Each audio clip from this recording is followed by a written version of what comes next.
Hi mga madam, nagpunta kami dito sa may Pasunangka dahil naghihintay kami sa aming anak na nag-attend ng GS Prom at dito sa hotel ng Pasunangka ginaganap yung kanilang GS Prom. Alas 8 na nga ito ng gabi at wala pa kaming dinner kaya habang naghihintay sa kanya ay dumaan muna kami dito sa may restaurant, nakaharap lang naman ng Butterfly Sanctuary dito sa may Pasunangka. Marami ka dito nagtitinda ng mga street foods, mga only rice, mga snacks, at marami pang iba. At dahil gutom na kami ay pinili namin itong only rice na inasal. At may kasama na rin itong sabaw. Matagal-tagal na rin ako hindi nakapunta dito sa lugar na to kaya hindi ko inakala na marami na palang nagtitinda dito sa may Pasunangka. 2 buwan na nga ang nakalipas bago ako nakapunta ulit dito. Hindi lang naman tumalayo sa amin, nagkataon lang talaga na may susunduin kaming anak namin kaya nakapunta kami ulit dito. At ayan, tamang kain nga lang itong si madam dahil sobrang gutom na talaga siya at marami talaga akong nakain dyan. Biruin mo naman only rice is nakakain lang naman ako ng 3 rice dahil sa sobrang gutom. Napakasarap na ang inasal nila at sobrang malasa ito guys at sobrang lambot ng manok niya. At may kasama na rin itong atsara. Halal nga itong pinagkainan namin kaya hindi kami nagdadalawang isip na kumain dito. At sobrang sarap din yung sabaw nila guys, as in sobrang malasa, medyo maasim-asim siya. Nag-order na rin dyan yung asawa ko ng Japanese food na purong karne ng baka yung laman niya.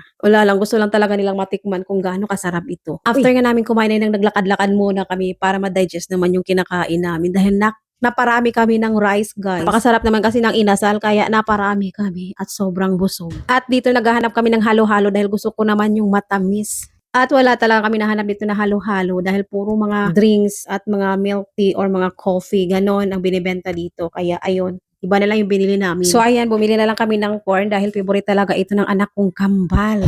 At pinalagyan na rin namin ng cheese na flavor. At pagkatapos nga namin dito ay pumunta na kami sa Astoria Hotel dito sa may Pasunangka dahil uuwi na yung mga nag-a-attend ng GS Prom. Hindi nga kami agad makapasok-pasok dahil sa sobrang traffic at ang daming mga sasakyan ang nagsusundo. So ayan, nakaapat nga kaming balikan dito, naglibot kami hanggang sa makapasok kami sa hotel na to. Ayaw pa nga umuwi ng anak ko kaso pinilit na naming umuwi siya dahil antok na rin yung tatay niya. At marami na rin naman nagsi-uwian. Kaso yung iba nga lang ay hanggang 11 o'clock pa nang kami umuwi. So bye, hanggang dito na lang guys. Paalam!